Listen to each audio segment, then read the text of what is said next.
Assalamualaikum warahmatullahi wabarakatuh. Innal hamdalillah nahmaduhu wa nasta'inuhu wa nastaghfiruh wa na'udzu billahi ta'ala min shururi anfusina wa min sayyiati a'malina. Man yahdihillahu fala mudilla lahu wa man yudlil fala hadiya lahu. Wa asyhadu an la ilaha illallah wahdahu la syarika lahu wa asyhadu anna Muhammadan abduhu wa rasuluh. Ya ayyuhalladzina amanu taqullaha haqqa tuqatih wa la tamutunna illa wa antum muslimun. Ya ayyuhan nasu taqu rabbakumul ladzi khalaqakum min nafsin wahidah wa khalaqa minha zawjaha wa batha minhuma rijalan katsiran wa nisaa'a wattaqullaha alladzi tasaaluna bihi wal arham innallaha kana 'alaikum raqiba. Ya ayyuhalladzina amanu taqullaha wa qulu qawlan sadida yuslih lakum a'malakum wa yaghfir lakum dhunubakum wa man yuti'illaha wa rasulahu faqad faza fawzan 'azima. Amma ba'd, fa inna asdaqal hadithi kitabullah wa khairal hadi hadi Muhammadin sallallahu alaihi wasallam wa syarrul umuri muhdatsatuha wa kullu muhdatsatin bid'ah wa kullu bid'atin dhalalah wa kullu dhalalatin finnar. Ma'asyiral muslimin, ikhwani fillah rahimani wa rahimakumullah. Kita melanjutkan kembali pembahasan kitab Hirasatut Tauhid yang ditulis oleh Al-Imam Al-Allamah Abdul Aziz bin Baz rahimahullahu ta'ala. Setelah pada pertemuan yang lalu kita membahas tentang al-imanu bil qadar, yang mengimani takdir Allah Subhanahu wa taala, maka kita melanjutkan pembahasan berikutnya dalam kitab Hirasatut Tauhid. Kalau di buku saya halaman 18. Kalau di bukunya pinjam sih. Beda cetakannya ini.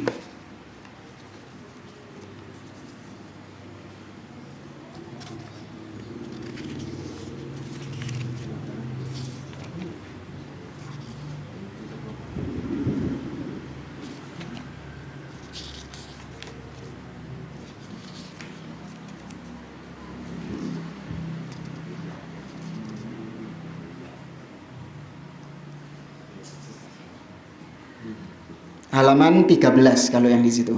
Ya. Halaman 13 setelah ayat ya ayyuhalladzina amanu dzkuru ni'matallahi 'alaikum hal min khaliqin ghairullah. Yang ini. Bawahnya ayat ini. Kata beliau, fal imanu bil qadar yashmalul iman bihadhil umuril arba'ah inda ahli sunnati wal jamaah khilafan liman ankara ba'da dhalika min ahlil bid'ah. Mengimani takdir di sisi ahlus sunnah, bagi ahlus sunnah itu mencakup 4 poin yang kemarin kita sampaikan. Masih ingat apa 4 poin iman kepada takdir? Al-ilmu, al-kitabah, al-masyiah, al-khalqu. Nah, ini 4 cakupan iman kepada takdir bagi ahlu sunnah. Berbeda dengan ahlul bid'ah yang mengingkari poin-poin ini, baik dari kalangan qadariyah ataupun dari kalangan apa lawannya? Al-jabriyah atau al-jabariyah.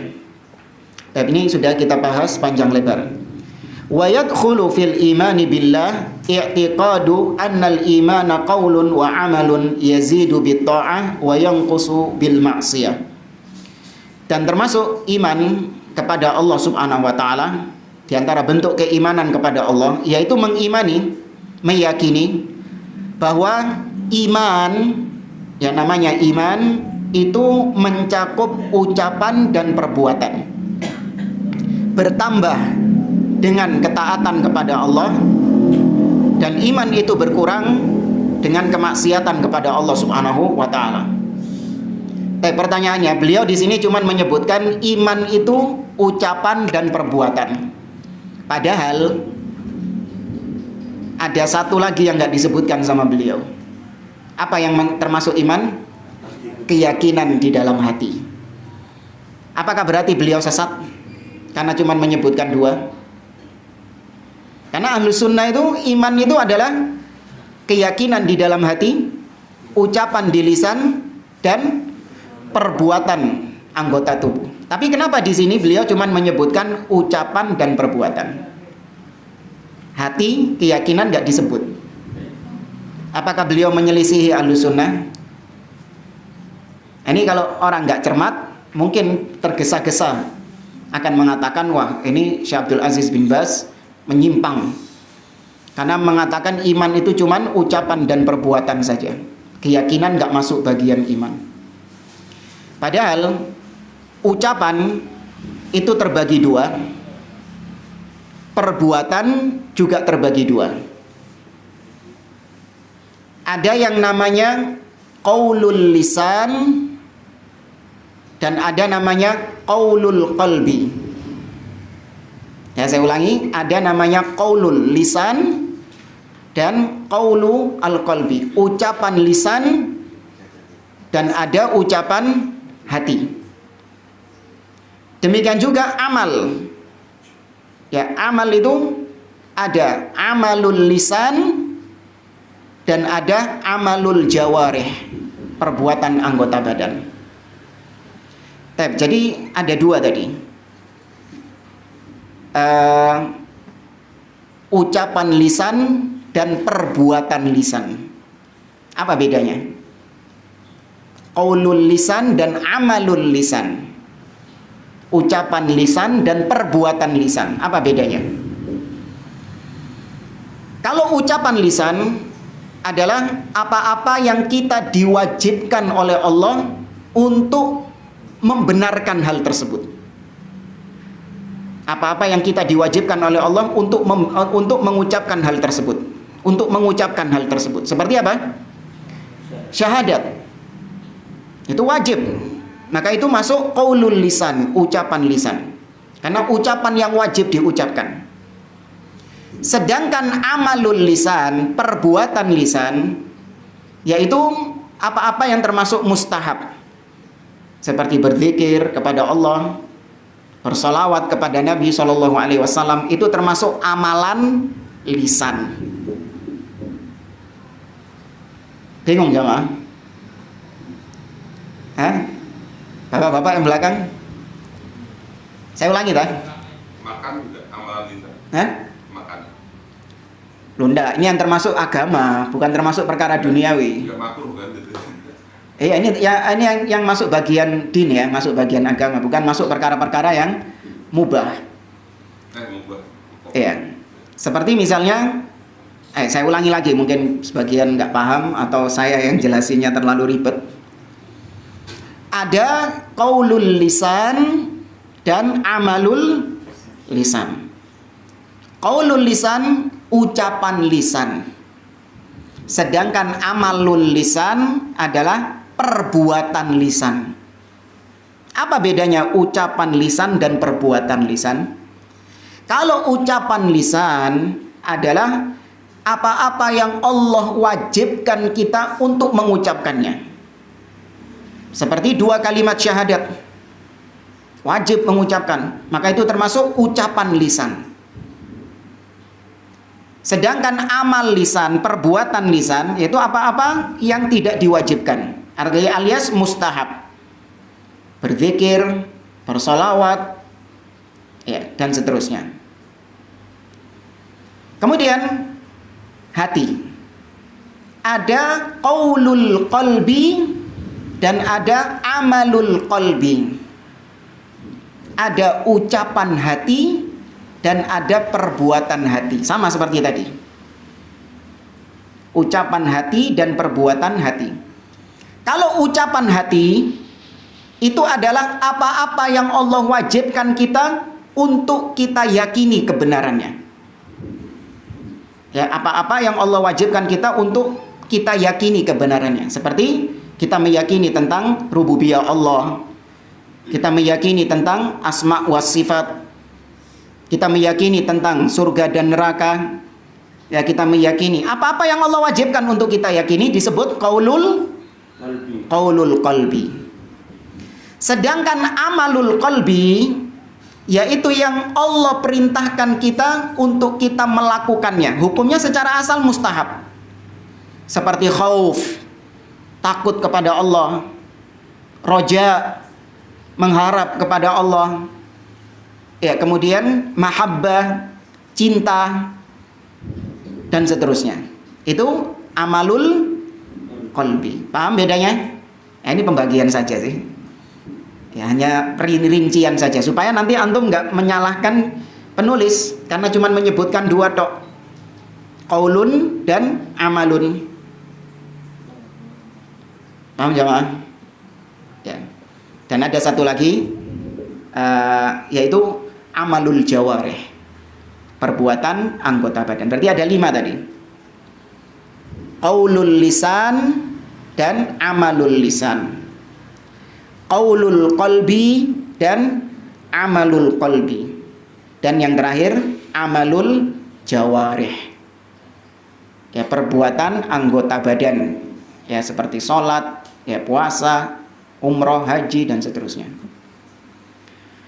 Tapi ini kita imani bahwasanya iman itu cakupannya itu. Dan iman bisa bertambah dan bisa berkurang.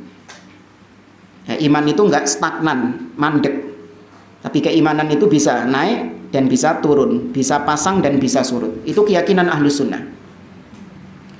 Berdasarkan dalil-dalil yang Allah sebutkan, diantaranya di awal-awal surah Al-Anfal. Allah mengatakan innamal mu'minuna alladzina idza dzukirallahu wajilat qulubuhum wa idza tuliyat alaihim ayatuhu zadathum imana wa ala rabbihim yatawakkalun. Sesungguhnya orang-orang mukmin beriman adalah yaitu mereka yang apabila disebut nama Allah bergetar hati mereka. Dan apabila dibacakan ayat-ayat Allah, ayat-ayat Al-Qur'an kepada mereka, apa yang terjadi? Bertambah keimanannya. Itu Al-Anfal ayat berapa? 2 ya? Ayat 2 atau 3 di awal-awal surah Al-Anfal. Allah sebutkan di situ zadathum imana, bertambah keimanannya. Dan ayat-ayat lain dari dalil-dalil yang lain. Kebanyakan yang diucapkan atau yang dijadikan dalil oleh para ulama adalah dalil bertambahnya iman. Tapi kenapa kok ada berkurangnya iman? Padahal tidak disebutkan dalil-dalil dari Al-Quran bahwa iman itu bisa berkurang juga. Yang ada di dalam Al-Quran adalah iman itu apa? Bertambah. Nggak disebutkan iman berkurang itu. Tapi kenapa para ulama mengatakan iman juga bisa berkurang? Dalilnya apa? Hah? Iya, mafhum mukhalafah. Kullu syai'in idza zada yanqus. Segala sesuatu apabila dia bisa bertambah, otomatis bisa berkurang. Ya kan? Air atau botol ini, apabila kita masukkan air, bisa kita tambah, tapi juga bisa kita kurangi. Ya, apalagi segala sesuatu yang bertambah itu bisa berkurang. Apalagi bensin, iya, bisa bertambah, bisa berkurang. Karena antum mikir istri. Iya. Tahun nyurung nih berarti, Pak. Tahun nyurung. Bojo bisa kan? Ya kan? Istri bisa bertambah, tapi juga bisa berkurang. Hati-hati antum. Baik. Bertambah dengan ketaatan dan berkurang dengan kemaksiatan. Ketika seorang melakukan ketaatan kepada Allah, maka bertambah keimanannya. Dan ketika seorang bermaksiat kepada Allah, maka berkurang keimanannya. Ahlul bidah, mereka mengatakan bahwa iman tidak bisa bertambah dan tidak bisa berkurang. Siapa ahlul bidah di sini? Kelompok apa? Apa yang tersesat dalam masalah ini? Takdir itu. Murji'ah dan lawannya al-wa'idiyah. Al-wa'idiyah ini terbagi lagi menjadi 2, yaitu Khawarij dan Mu'tazilah. Ya, Khawarij dan Mu'tazilah. Murji'ah dan Khawarij sama-sama meyakini bahwa iman itu satu kesatuan, la yatajazza, tidak bisa dibagi-bagi, tidak bisa bertambah, tidak bisa berkurang. Sama, Murji'ah, Khawarij sama-sama meyakini itu. Hanya saja bedanya, mereka menganggap Murji'ah ini, Murji'ah dulu, mereka menganggap bahwasanya iman itu kalau nggak bisa dibagi-bagi, maka apabila seorang jatuh dalam kemaksiatan, maka berarti imannya tetap. Nggak mungkin imannya kalong, paham ya? Karena iman satu kesatuan, nggak mungkin imannya kalong. Ketika dia bermaksiat, ketika dia berzina, ketika dia minum khamar, ya dia tetap imannya itu sempurna. Nah, Khawarij juga gitu. Karena iman itu satu kesatuan, maka berarti apabila rusak sedikit, berarti rusak kabeh. Nah. Jadi kalau saya ibaratkan benda ya, orang Khawarij menganggap bahwa iman itu seperti kaca. Seperti gelas kaca. Apabila retak sedikit, maka bisa dipakai nggak gelasnya? Nggak bisa, buang sudah. Ya, makanya mereka mengkafirkan pelaku dosa besar. Bahkan dosa kecil, sebagian di antara orang-orang Khawarij juga mengkafirkan pelaku dosa kecil. Ya, retak sedikit langsung dihilangkan keimanan, dikafirkan. Halal darahnya untuk dibunuh. Murji'ah kebalikannya. Mereka menganggap iman itu seperti baja. Ya, mereka menganggap iman itu satu kesatuan tapi seperti baja. Meskipun dipukul-pukul pakai palu, dilempar dari gedung yang tinggi, apa yang terjadi? Ya tetap utuh dia. Makanya Murji'ah ini tidak menganggap pelaku dosa besar itu berkurang keimanannya, bahkan dia imannya masih sempurna. Ka imani Jibril wa ka imani Abi Bakrin wa Umar. Pezina, peminum khamar, pembunuh, imannya itu tetap sempurna seperti imannya Jibril, seperti imannya Abu Bakar dan Umar. Ini kelompok apa? Murji'ah. Ahlussunnah enggak. Ahlussunnah memandang iman itu seperti benda-benda pada umumnya. Idza dzahaba ba'du baqiya ba'du. Kalau sebagiannya hilang, masih ada sebagian yang lain.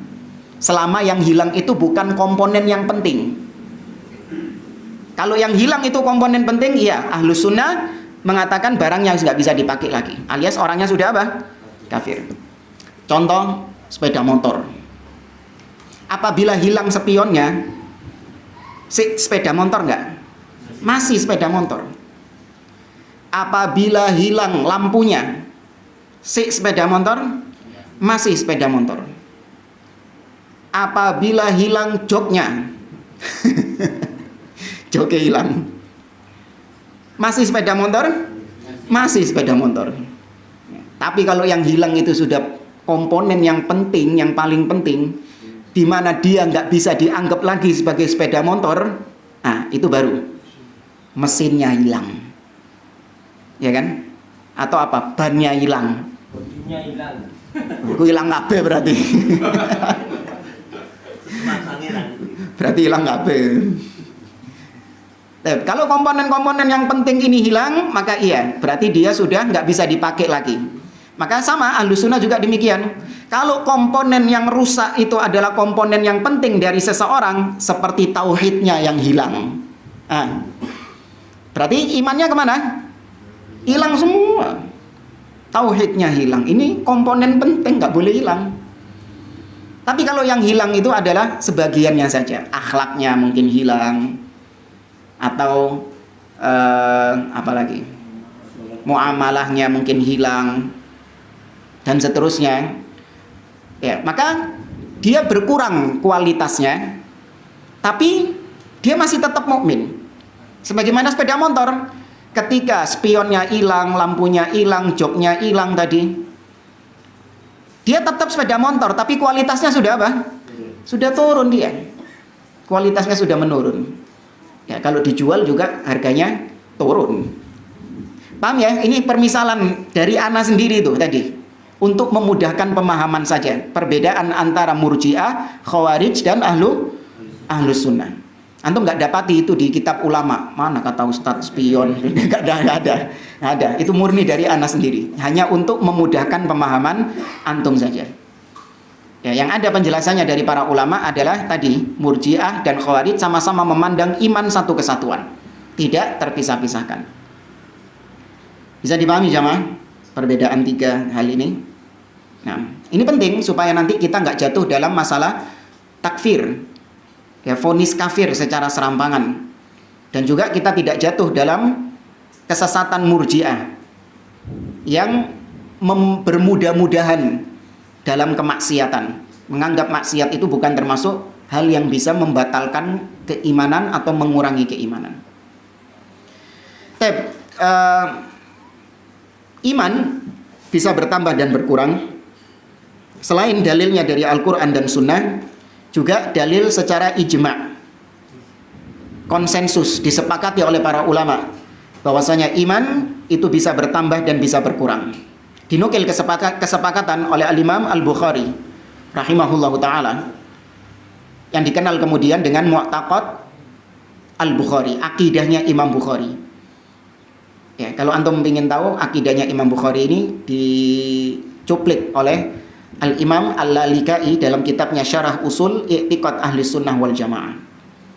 Imam Al-Bukhari mengatakan, laqitu bi alfi rajulin minal ulama'i bil amsar fama ra'aitu ahadan minhum yakhtalifu fi annal imana qaulun wa amalun yazidu wa yanqus. Kata Imam Al-Bukhari, aku berjumpa dengan lebih dari 1000 ulama. Jadi gurunya Imam Bukhari itu lebih dari 1000 orang jemaah. Itu gurunya Imam Bukhari, entek waktunya buat menuntut ilmu, buat belajar ilmu, sampai gurunya itu mencapai 1000 lebih. Dan semua guru-guru yang aku temui itu, mereka semua sepakat di atas poin-poin berikut. Nah, dinukil sama Imam Bukhari apa saja poin-poinnya itu. Mereka sepakat tentang masalah wajibnya mendengar dan taat kepada pemimpin. Mereka sepakat tentang masalah misalnya syafaat. Mereka sepakat tentang masalah iman yang kita bahas ini. Ya, iman itu adalah ucapan dan perbuatan. Nah, masuk di dalamnya apa tadi? Keyakinan hati. Kata Imam Bukhari, 1000 orang lebih ini, ulama lebih ini, mereka semua sepakat iman itu adalah ucapan dan perbuatan, bisa bertambah dan bisa berkurang. Berarti ini ijma', kesepakatan dari para ulama, dan itu dalil. Ya, kesepakatan ulama itu adalah dalil. Kemudian juga secara akal, secara realita yang kita alami, iman itu memang bisa bertambah dan berkurang. Kapan kita benar-benar mengalami iman bertambah dan berkurang jamaah? Sangat kita rasakan. Ketika kapan? Bulan Ramadan. Naam. Antum nggak merasakan itu? Hah? Merasakan nggak? Iya, ketika datang bulan Ramadan, awal bulan Ramadan, luar biasa keimanan kita itu. Ya, awal-awal itu semangat beribadah kepada Allah, semakin beribadah kepada Allah semakin kangen. Ya, ketika kita awal-awal bulan Ramadan selesai taraweh, pingin untuk taraweh lagi keesokan harinya. Selesai buka puasa, pingin untuk puasa lagi keesokan harinya. Masjid penuh. Ya, Pak? Masjid penuh. Masjid penuh. Ya. Tapi ketika akhir-akhir Ramadan, Mall yang penuh. mulai mengeluarkan zakat mall. Oh iya kan? Mall yang penuh. Mall. Iya. Untuk mengeluarkan zakat mall itu. Kemudian semakin nyungsep lagi iman kita ketika kapan? Idul Fitri. Ya kan? Ketika Idul Fitri, wah, sudah luar biasa keimanan kita ini. Benar-benar nyungsep ke titik yang rendah. Setelah bulan Ramadan kita tinggi keimanannya, ketika Idul Fitri jatuh keimanan. Illa man rahimallah. Enggak semua. Ya, kecuali yang dirahmati Allah Subhanahu wa taala. Tapi inti yang ingin kita tekankan di sini, kita merasakan hal itu, bahwa iman memang bisa bertambah dan bisa berkurang kepada Allah. Ketika antum hadir di majelis ilmu, ketika antum mentadabburi Al-Qur'an, ini ketaatan kepada Allah. itu bisa menambah keimanan Anda. Semakin Anda beriman kepada Allah. Namun kapan antum jauh dari ilmu, ya jauh dari Al-Quran, jauh dari zikir, berasa di situ keimanan antum turun sedikit demi sedikit. Kalau itu terus dibiarkan, keimanan akan tergerus sampai akhirnya jatuh dalam titik terendah hingga meludeskan keimanan itu, menghilangkan keimanan tersebut secara total, alias sudah kafir orangnya. Nauzubillah. Kita lanjutkan, kata beliau, wa annahu la yajuzu takfiru ahadin minal muslimina bi syai'in minal ma'asi allati duna syirki wal kufri. Kemudian kata beliau, tidak boleh memvonis kafir siapapun dari orang-orang muslim. Gak boleh memvonis kafir seorang muslim gara-gara kemaksiatan yang dilakukannya. Gak boleh. Oh, fulan ini kafir memang. Kenapa? Iya, dia berzina. Loh, zina itu kekufuran bukan? Bukan. Kemaksiatan iya. Oh, fulan itu kafir. Kenapa? Maling dia. Maling, perbuatan mencuri bukan kekufuran, maka nggak boleh dikafirkan, kata beliau. Yaitu segala dosa yang levelnya di bawah syirik atau di bawah kekufuran. Apa bedanya kufur sama syirik? Apa bedanya kufur sama syirik? Selagi antum mikir dan minum ya.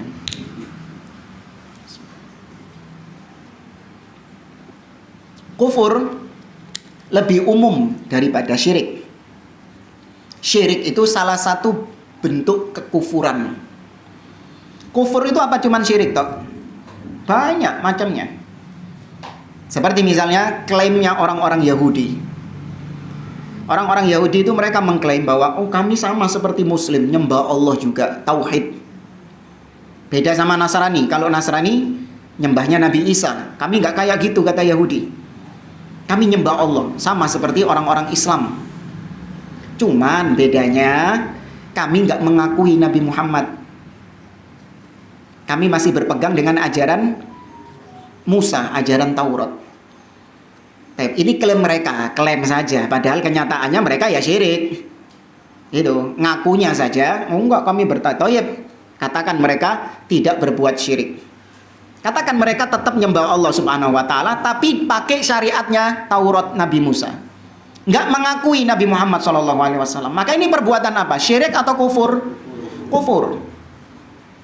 Ya, itu tanazzulan, seandainya benar ngalah kita, ya wis. Kalian orang yang bertauhid. Padahal kenyataannya mereka tidak bertauhid, sama seperti orang-orang Nasara juga. Mereka pengkeramat kuburan, mengagung-agungkan kuburan, ngalap berkah ke kuburan juga. Ya. Dan maka kufur lebih umum daripada syirik. Ada orang nginjak-nginjak mushaf. Sengaja dia nginjak-nginjak mushaf. Mencaci maki Allah, mencaci maki Rasul sallallahu alaihi wasallam. Itu syirik atau kufur? Kufur. Nah, syirik itu salah satu bentuk kekufuran. Berarti syirik ini lebih khusus atau lebih umum? Lebih khusus.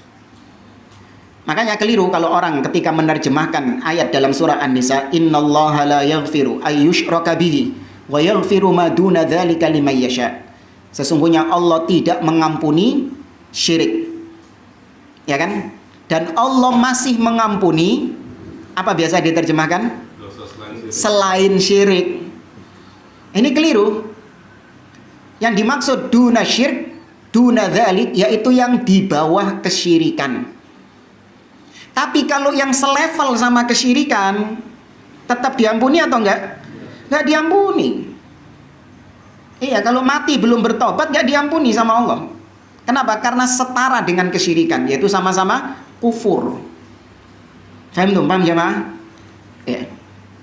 Maka Ahlus Sunnah tidak mengkafirkan secara individu kaum muslimin yang berbuat maksiat sepanjang itu di bawah kesyirikan atau kekufuran. Ya, kazina, seperti berzina, wasaraqa, mencuri, wa aklir riba, memakan riba, wa syurbil muskirat, meminum atau mengkonsumsi apa-apa yang memabukkan.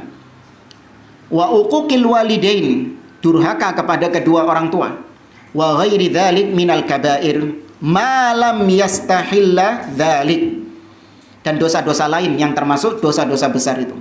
Seorang muslim enggak dikafirkan sepanjang pelaku-pelaku maksiat tadi itu tidak ada unsur menghalalkan apa yang dia lakukan itu.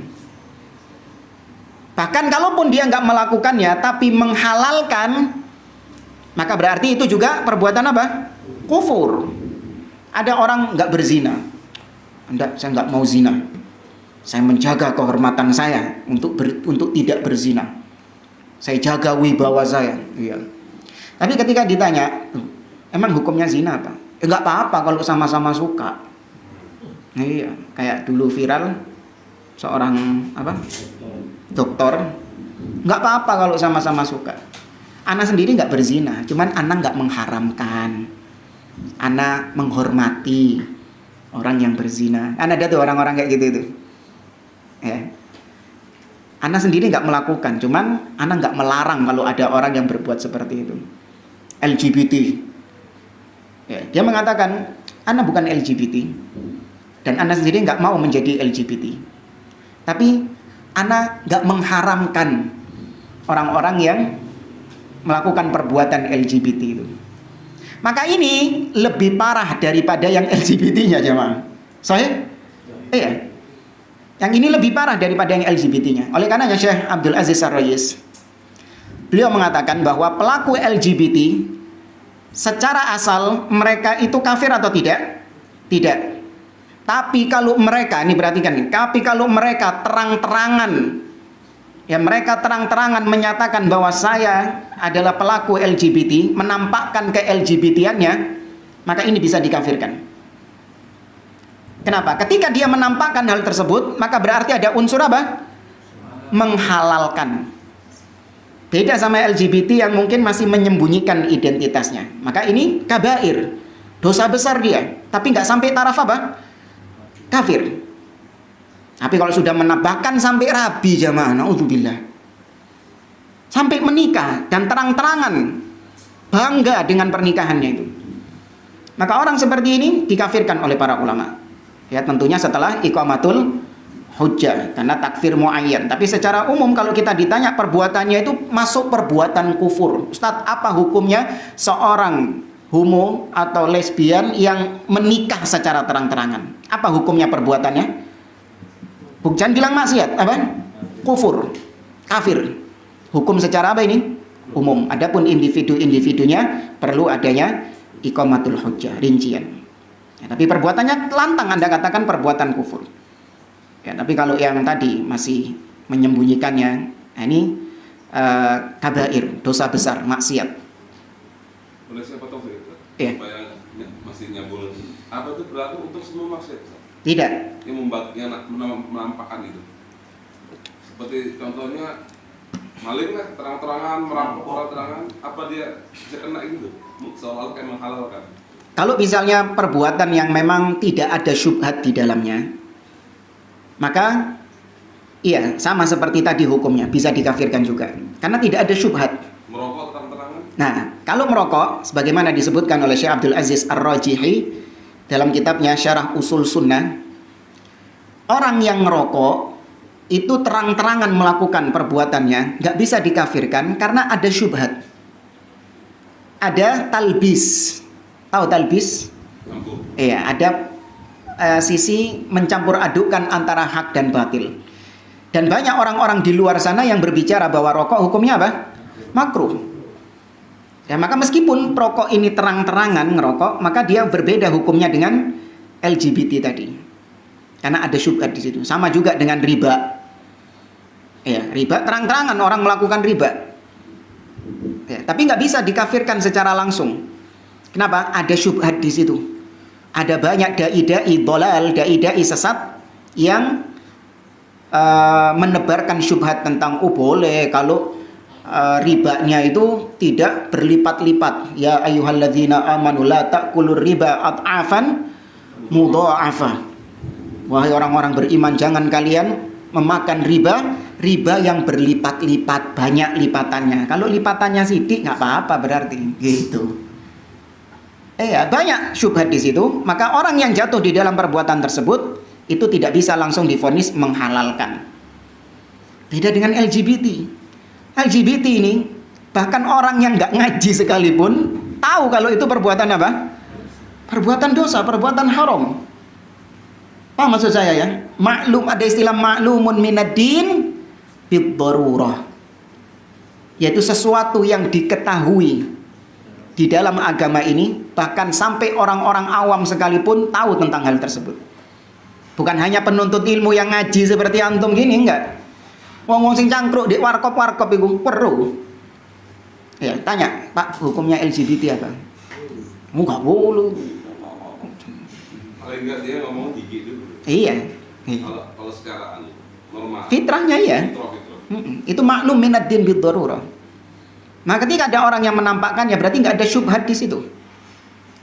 Ya, tidak ada syubhat di situ. Meskipun memang ada syubhat, tapi syubhatnya itu syubhat-syubhat yang nggak masuk lah, nggak masuk akal lah, nggak sekuat syubhatnya riba, syubhatnya rokok. Nah, ini mungkin ya lebih ini bagi sebagian orang syubhatnya itu lebih kena karena Allah nggak nyebut rokok dalam Quran. Ya kan? Mana buktikan kepada kita. Allah menyebutkan rokok di dalam Al-Qur'an. Ya ayyuhalladzina amanu la tashrabud dukhan adhafan mudha'afah. Jangan kalian menghisap rokok yang berlipat-lipat, itu berpak-pak gitu misalnya. Tapi kalau dia meyakini ini kapopo, itu bisa jatuh karena syubhat. Oh, bukan jatuh ke buruk. Semua orang yang merokok, kebanyakan mereka mengatakan bahwa rokok yang dia hisap ini nggak apa-apa, boleh. Tapi itu tadi dia meyakini demikian karena adanya syubhat. Iya, karena adanya syubhat. Ada contoh lain, yang orang nggak berjilbab, ini kan pasti terang-terangan kan? Dia tuh kelihatan kan? Orang yang berjilbab juga demikian. Nggak berjilbab maksudnya dia. Iya, orang yang tidak berjilbab juga demikian. Meskipun secara terang-terangan juga banyak terjadi syubhat di situ. Iya, banyak terjadi syubhat di situ. Seperti syubhatnya Murji'ah. Apa syubhatnya Murji'ah tentang jilbab? Yang penting hatinya berjilbab. Allah nggak melihat penampilan, tapi yang dilihat sama Allah adalah hati. Buat apa berjilbab tapi mulutnya suka nyinyiri tetangganya? Ya, mulutnya suka ghibain tetangganya, suka memfitnah tetangganya, menyakiti tetangganya. Lebih baik nggak berjilbab tapi santun, sopan dan seterusnya. Nah, ini nggak apple to apple. Orang yang berjilbab meskipun lisannya suka ngibain orang, suka memfitnah orang, meskipun dia berjilbab, maka kita katakan dari sisi jilbabnya sudah benar. Hanya saja cangkeme memang sing rusak. Tapi jangan nyalahkan gara-gara jilbab, gara-gara cangkeme rusak itu berarti ya nggak jamin jilbab itu berarti lisannya santun. Ya memang bukan hal yang melazimkan. Paham jamaah? Bukan hal yang melazimkan. Jilbab amalan sendiri, lisan amalan sendiri. Sedangkan kau yang nggak pakai jilbab, nggak menutup aurat, itu sudah disalahkan di situ. Kemudian tutur katamu bagus, lembut, itu kau dibenarkan kok, nggak usah khawatir. Tetap dibenarkan ketika kau berbuat baik kepada orang, tutur katamu lembut. Kita katakan itu benar.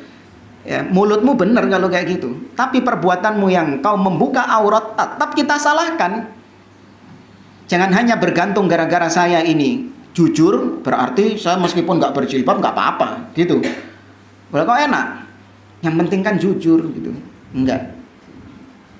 Paham ya, Mang? Kalau ada contoh lain selain LGBT ya, supaya lebih supaya nggak betul-betul agak anu kan, agak anu sedikit. Apa intinya? Pokoknya yang maklumun minad-din bid-darurah. Yang dia itu keharamannya itu waktu orang tahu kalau itu salah gitu kan. Terus iya. Dia terang-terangan malah mengakui gitu. Ya kalau mengakui sih kalau dalam rangka tobat nggak masalah. Tapi ini mengakui ini iya ada unsur menghalalkan di situ. Jadi setiap perbuatan yang di situ fitrah jelas-jelas bisa melihat kalau itu salah, tapi dia jelas-jelas menghalalkan hal tersebut. Tidak ada syubhat, ya, tidak ada pendorong-pendorong syubhat di situ, enggak. Ya, jelas itu keliru, namun dia tetap berarti orang nggak sholat menghalalkan. Nggak jatuh ke sana. Ya, orang yang nggak sholat juga. Karena hadis Nabi kan jelas pembeda antara mukmin dengan kafir adalah sholat. Tapi dia berpegang dengan qaulnya Imam Syafi'i, bahwasanya tarikus sholat la yukfar, orang yang meninggalkan sholat itu tidak kafir sepanjang memang dia meninggalkannya bukan karena menghalalkan, tapi karena malas. Itu pendapat Imam Syafi'i. Kalau Imam Ahmad enggak. Imam Ahmad meskipun malas tetap apa? Kafir. Ya, tapi jangan lupa Imam Syafi'i meskipun berpendapat orang yang meninggalkan sholat karena malas itu enggak dikafirkan, tapi hukumannya apa? Yuktal, dibunuh oleh penguasa. Di Arab. Hah? Di Arab. Nah, itu ahlul kalam. Oh. Diadili di pengadilan, dia meninggalkan sholat, ini hukum yang syar'i ya. Diadili di pengadilan, dimintai tobat. Kalau dia tobat ya sudah, kalau dia nggak tobat dibunuh. Meskipun dia malas. Itu yang banyak dihilangkan oleh sebagian orang. Nggak puasa juga demikian. Yang secara asal bisa kita perbuatannya itu adalah perbuatan kufur, terang-terangan menampakkan dia nggak berpuasa, padahal dia bukan termasuk orang-orang yang mendapatkan uzur. Ketika bulan Ramadan siang-siang terang-terangan dia rokokan pinggir jalan, makan, minum, padahal dia bukan termasuk orang yang sakit, bukan termasuk orang yang safar, pokoknya bukan termasuk yang mendapatkan rukhsah untuk tidak berpuasa. Terang-terangan dia bangga. Ya, maka orang yang semacam ini perbuatannya perbuatan kufur. Perbuatan kufur. Namun individunya tetap apa? Perlu ditegakkan hujjah. Cuman kalau kita ditanya perbuatannya apa? Kufur. Ya. Makanya warung-warung itu kalau bulan Ramadan diapain? Dikasih hijab. Betul bener sih? Iya.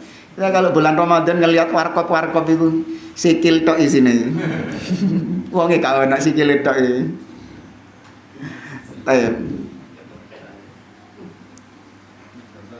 Nah, itu berarti masih ada keyakinan kalau meninggalkan dosa itu meninggalkan puasa itu adalah perbuatan apa? Perbuatan dosa. Ya, cuman karena tadi kalah dengan hawa nafsunya. Tapi dia mengakui bahwa meninggalkan puasa itu adalah dosa, tidak menghalalkan. Makanya dia malu menampakkannya. Sengiden-sengiden dia. Dosa, iya dosa. Allah Azza wa Jalla berfirman, "Innallaha la yaghfiru ay yushraka bihi wa yaghfiru ma duna dzalika liman yasha." Ini surat An-Nisa ayat 48 yang sudah kita bahas tadi. Allah tidak akan mengampuni dosa syirik dan Allah masih mengampuni yang selain atau yang di bawah kesyirikan bagi yang dikehendaki. Bagi yang dikehendaki sama Allah. Berarti ini bukan hukum pasti ya. Berarti kalau selain syirik di bawah kesyirikan pasti diampuni, enggak. Liman yasha, kalau dikehendaki sama Allah diampuni, langsung diampuni, ekspres masuk surga. Tapi kalau enggak diampuni, Allah enggak menghendaki untuk mengampuninya, maka diapakan dulu? Disiksa dulu di neraka sesuai dengan kadar dosanya. Selesai baru kemudian dia dimasukkan ke dalam surga. Saya tambah lagi tadi. Ya. Saya pernah dengar di bawah syirik itu dosa nomor 2 menyatakan bid'ah. Nah, ini kan tingkatannya di bawah syirik. Apa termasuk ini? Karena bid'ah di sini jelas kan ada yang mengatakan kafir. Nah ya, bid'ah mukaffirah berarti masuknya ke atas lagi. Oh, yang mukaffirah selevel. Iya, selevel dengan syirik, dengan kekufuran, mencela Allah, mencela Rasulnya, kemunafikan. Itu setara dengan kesyirikan. Bid'ah yang mukaffirah. Adapun bid'ah yang ghairu mukaffirah, itu baru di bawah kesyirikan. Dia masih tetap disebut bid'ah meskipun itu kufur ya. Dia masih tetap disebut bid'ah karena memang dari sisi itu hal yang baru di dalam agama. Hal yang baru dimasukkan oleh sebagian orang ke dalam bagian agama. Padahal dia bukan termasuk bagian agama. Seperti keyakinan Al-Quran itu makhluk. Keyakinan Al-Quran itu makhluk, itu keyakinan baru atau keyakinan yang sudah lama, artinya sudah ada sejak zaman Nabi? Baru. Artinya tidak ada di zaman Nabi, para sahabat, para tabi'in, mereka meyakini bahwasanya Al-Quran itu makhluk. Itu nggak ada. Yang ada, Al-Quran itu apa? Kalamullah. Nah, muncul belakangan setelah zaman salaf, yakni setelah zaman Nabi SAW, muncul akidah baru namanya Al-Quran itu makhluk. Al-Quran itu ciptaan Allah, bukan firmannya Allah. Al-Quran diciptakan, berarti itu adalah ibarat dari ucapannya Muhammad Nabi atau dari ucapannya Jibril yang dihikayatkan lagi sama Allah, yang diungkapkan lagi sama Nabi SAW. Itu akidah yang baru dan itu kekufuran kata Imam Ahmad. Tapi meskipun demikian, lihat Imam Ahmad tidak serta-merta mengkafirkan khalifah ketika itu, yaitu Khalifah Al-Ma'mun yang meyakini Al-Quran itu makhluk. Bahkan cuma meyakini tapi memaksakan, bangga dengan akidahnya itu. Ini terang-terangan itu tadi Pak Zan. Khalifah Al-Ma'mun itu terang-terangan menampakkan bahwa Al-Quran makhluk, bahkan memaksa kepada rakyatnya juga berkeyakinan Al-Quran itu makhluk. Yang nggak meyakini itu disiksa dan dibunuh, termasuk adalah Imam Ahmad bin Hanbal di penjara. Nah, ini baru kriminalisasi ulama yang sebenarnya ini. Kalau yang biasanya itu ulamaisasi kriminal. Iya, yang sekarang-sekarang ini, nah itu ulamaisasi kriminal. Kalau kriminalisasi ulama yang sebenarnya ya ini Imam Ahmad ini. Iya. Tapi bersamaan dengan itu Imam Ahmad tidak mengkafirkan Khalifah Al-Ma'mun. Tapi Imam Ahmad tegas mengatakan siapa yang berkeyakinan Al-Quran itu makhluk, maka dia kafir. Dikafirkan oleh Imam Ahmad. Ini hukum secara apa? Umum. Tapi individu-individunya itu butuh ditegakkan hujjah.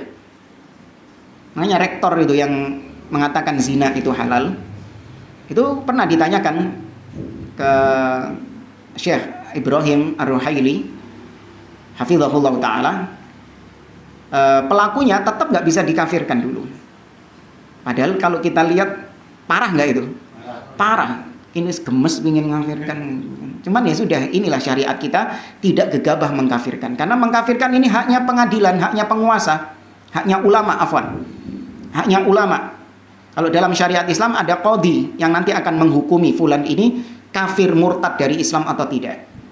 Bukan haknya ustadz, bukan haknya kita, enggak.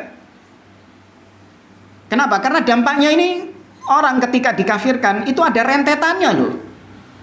Bukan terus mari dikafirno selesai nggak ada dampaknya, enggak. Ada dampaknya, bojone harus pegat. Kan itu kan? Ketika sudah divonis bahwa fulan ini kafir, maka ketika istrinya masih beriman, istrinya harus apa? Harus berpisah. Anaknya tidak ada lagi tali perwalian. Ya nek anake kate rabi, gak iso iki dadi wali. Bapak wis kafir soalnya sudah divonis kafir. Kemudian terputusnya tali waris. Ya kan, ketika sudah meninggal tidak ada saling mewarisi antara satu dengan yang lain. Nah, itu berat. Makanya vonis kafir ini sangat hati-hati. Kata Imam Al-Qurtubi rahimahullah, babut takfir babun khatir. Aqdama alaihi kathirun minan nas fasaqatu wa tawaqqafal fuhul fasalimu. Bab mengkafirkan individu-individu muslim itu adalah pembahasan yang sangat berbahaya. Banyak di antara manusia yang bermudah-mudahan dalam hal ini sehingga mereka jatuh dalam kebinasaan, kekeliruan. Sedangkan para ulama berhati-hati dalam masalah ini, maka mereka selamat. Ya, maka Ahlus Sunnah tidak gegabah mengkafirkan siapapun. Ini meskipun kayak gini, tetap kita dituduh apa? Takfiri, Wahabi, tukang ngafirin orang. Ya mungkin sebagian nggak tahu tentang pembahasan ini. Yang disorot sama dia adalah kita suka mengkafirkan apanya? Perbuatan. Iya, kalau perbuatan iya kita kafirkan. Perbuatan ini kufur, nyungsep di kuburan kufur, percaya dukun ramalan kufur. Ya pelakunya, barang siapa yang melakukannya pelakunya kafir. Iya, itu secara perbuatan. Adapun individu-individunya nanti dulu. Hati-hati ahlu sunnah, tidak gegabah mengkafirkan person-person muslim. Kalau orang-orang yang sudah jelas kafir baru bedakan. Ini yang kita bahas apa? Orang muslim yang jatuh dalam kekufuran. Itu. Sedangkan yang asli kafir, ini nggak perlu dikafirkan, wis kafir dewe. Iya. Nggak perlu dikafirkan. Bahkan harus dikafirkan. Nggak boleh kita ragu terhadap kekafiran orang-orang yang jelas-jelas kafir. Nasoro, Yahudi, yang memang bukan muslim, bukan Islam. Barang siapa yang masih meragukannya, sama, dia juga bisa dikafirkan. Itu ada salah satu poin dalam Nawaqidul Islam. Siapa pengarangnya? Pembatal keislaman? Syekh Muhammad bin Abdul Wahab. Salah satu poinnya adalah man lam yukaffiril musyrikin aw syakka fi kufrihim aw sahhaha madhhabahum faqad kafar. Barang siapa yang tidak mengkafirkan orang-orang yang berbuat syirik, yaitu orang-orang kafir yang asli, atau dia ragu akan kekafiran mereka, ojo-ojo gak kafir ya, ojo-ojo bener pisan deh, paling nanti di akhirat mereka juga dimasukkan surga paling. Atau dia membenarkan ajaran orang kafir itu, maka dia juga kafir. Ya. Seperti ada seorang budayawan ya, di negeri kita itu, dia mengatakan bahwa dia agak keberatan dengan terjemahan sebagian orang ketika menafsirkan innad dina indallahil Islam. Kata dia, sesungguhnya agama di sisi Allah adalah Islam. Dia mengatakan, loh, kenapa Islamnya nggak diterjemahkan? Innad din, sesungguhnya agama, indallah, di sisi Allah. Itu diterjemahkan.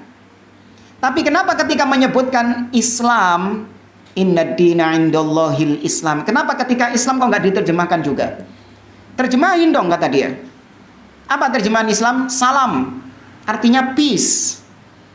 Ya memang dari akar kata itu. Ya, dia mengambil dari sisi bahasa yang lebih umum, peace.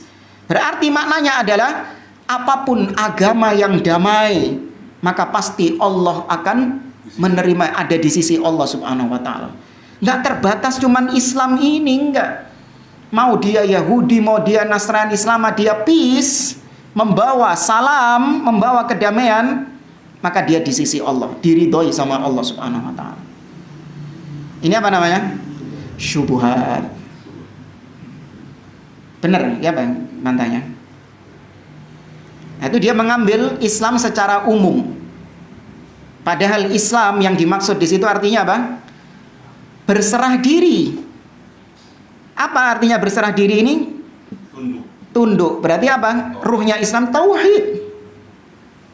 Sebagaimana kata Syekh Muhammad bin Abdul Wahab, al-Islamu huwal istislamu lillahi bitauhid wal inqiyadu lahu bitta'ah wal bara'atu minasyirki wa ahlihi. Islam itu adalah kau berserah diri kepada Allah, tunduk kepada Allah dengan tauhid. Kemudian kau ikat itu dengan ketaatan kepada Allah, dan kau berlepas diri dari kesyirikan dan orang-orang yang berbuat syirik. Itu agama yang di sisi Allah, dan itu semua agamanya para nabi dan rasul tauhid. Berarti agama di sisi Allah adalah tauhid. Itu artinya Islam. Jangan dibawa kepada makna yang umum. Islam artinya salam. Iya memang kalau digaduk-gadukkan dari akar kata itu salam memang.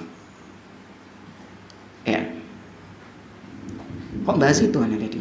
Dalam tuh Ustaz memang. Hah? Memang dalam. Supaya aja, supaya enggak terlalu melebar. Tambah yang lain tambah Ustaz.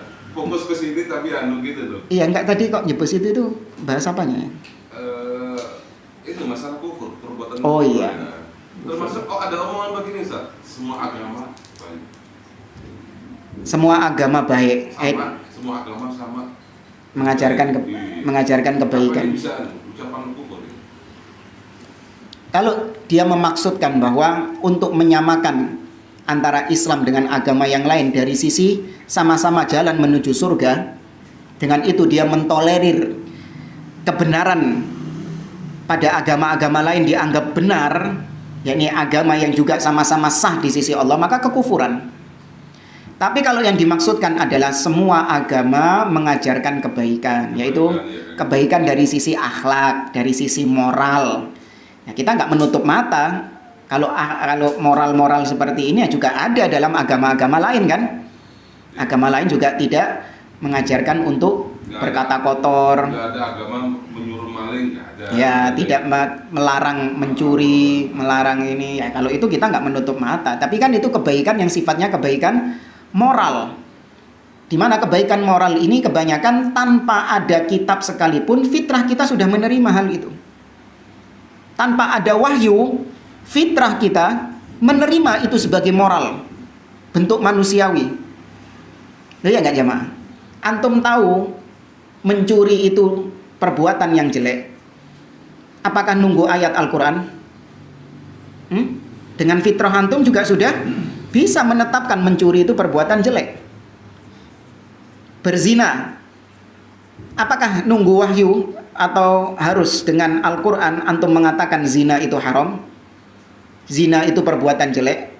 Tidak, dengan fitrah kita bisa menetapkan bahwasanya zina itu perbuatan yang buruk. Itu sudah disetting standarnya kayak gitu. Kecuali orang-orang yang memang sudah rusak settingannya. Apa istilahnya? Gowon pabrik, settingan pabriknya. Nah, tapi kalau sudah dimodif sama dia, kemasukan syubhat ini, kemasukan filsafat, nah itu baru rusak itu. Tapi selama fitrahnya itu masih settingan pabrik, nah itu insya Allah menerima hal-hal tersebut. Makanya diantara sifat-sifat Allah yang bisa kita tetapkan meskipun tanpa ada dalilnya adalah sifat ulu. Allah tinggi di atas. Itu kata para ulama, kita tetapkan Allah di atas meskipun andai kata tidak ada dalilnya. Dengan apa kita menetapkannya? Dengan fitrah kita. Allah hidup. Apakah harus nunggu atau harus antum harus melihat dalil Allahu la ilaha illa huwal hayyul qayyum? Allah itu al-hayy. Oh, berarti saya tetapkan Allah itu hidup. Loh, sebelumnya kau enggak mengimani Allah itu hidup? Enggak, belum. Baru mau iki saya mengimani Allah itu hidup. Gitu? Enggak. Kita belum tahu ayat itu. Bisa enggak kita tetapkan Allah hidup? Iya, secara fitrah kita. Gimana Tuhan kok enggak hidup? Paham jamaah? Ya, itu bisa ditetapkan dengan fitrah. Cuman ada sifat-sifat lain, sifat-sifat Allah yang memang harus dengan dalil. Fitrah kita nggak bisa. Seperti Allah istiwa. Itu fitrah tidak bisa. Allah memiliki tangan, Allah turun ke langit dunia. Itu bukan fitrah. Tapi itu dengan dalil. Ya, nah, wallahu a'lam. Jadi yang kesimpulannya yang tadi karena moral tadi orang ucapan gitu. Ya, kalau dari sisi itu bukan nggak apa-apa, harus diperinci. Jangan dimutlakkan, karena kalau dimutlakkan ini nanti akan menimbulkan pemahaman bahwa baiknya itu dari sisi akidahnya. Semua agama baik. Ini kalau dimutlakkan tanpa dirinci, maka bisa menimbulkan pemahaman yang baik apanya? Akidahnya. Kan nggak maksud saya? Semua agama baik, Nasrani baik, Yahudi baik, Hindu baik, Buddha baik, Konghucu baik. Ya. Ini kalau dimutlakkan, maka orang akan memahami bahwa yang baik itu apanya? Akidahnya, dogmanya. Padahal enggak, dogmanya enggak baik, kufur, syirik kepada Allah. Tapi dari sisi akhlak, ada beberapa akhlak-akhlaknya orang-orang kafir yang memang ditolerir, diterima di dalam Islam. Sama dengan Islam, maka harus diperinci. Tapi sebaiknya ditinggalkan ucapan-ucapan seperti ini, ya, karena bisa membawa kepada kesalahpahaman yang berujung pada kekufuran. Ya, seperti Imam Ahmad nyetop ucapan yang beredar ketika itu, qauli bil Quran makhluk. Bacaan Quranku makhluk. Tersebar ketika itu, bacaan Quranku makhluk. Sama Imam Ahmad di stop, enggak boleh ngomong seperti ini. Ambigu. Bisa salah, bisa benar. Kalau yang dimaksud bacaan Quranku itu makhluk adalah suara yang keluar dari pita suaraku. Maka itu makhluk atau sifat Allah? Makhluk. Suara kita itu. Tapi apa yang kita baca dari Al-Quran, maka itu makhluk bukan? Kalamullah. Tuh, satu kalimat tapi bisa dua penafsiran ini. Dan yang diinginkan oleh ahli bid'ah pasti penafsiran yang apa? Yang salah. Maka di-stop sama Imam Ahmad. Man qala lafzi bil Qur'ani makhluk fahuwa jahmi. Wa man qala ghaira dzalik fahuwa mubtadi'. Barang siapa yang mengatakan bacaan Qur'anku makhluk, maka dia adalah pengikut Jahmiyah. Tapi barang siapa yang mengatakan bacaan Qur'anku bukan makhluk, maka dia ahli bid'ah. Tuh. Ayo. Hilang itu. Berarti yang benar yang mana? Salah dua-duanya. Sojo ngomong. Katakan bahwa Al-Quran kalamullah ghairu makhluk. Itu yang dulu disiarkan oleh ahlu sunnah. Al-Quran adalah kalamullah dan bukan makhluk. Cuman ahli bid'ah gitu, sukanya pakai kalimat-kalimat diplomasi. Oh enggak, kita saya mengatakan bacaan Quranku yang makhluk itu. Ngeles. Suaraku. Iya, enggak, bacaan sengaja dibikin umum. Nggak diperinci sama dia, sengaja dibikin umum, dimutlakkan sama dia, disamarkan sama dia. Itu ahli bid'ah dari zaman ke zaman seperti itu. Ya, wallahu a'lam. Cukup? Ya, saya kira ini yang bisa kita sampaikan, kurang lebihnya mohon maaf. Kita akhiri, subhanakallahumma wa bihamdik, asyhadu an la ilaha illa anta astaghfiruka wa atubu ilaik. Wa akhiru da'wana anil hamdulillahi rabbil alamin. Wassalamualaikum warahmatullahi wabarakatuh.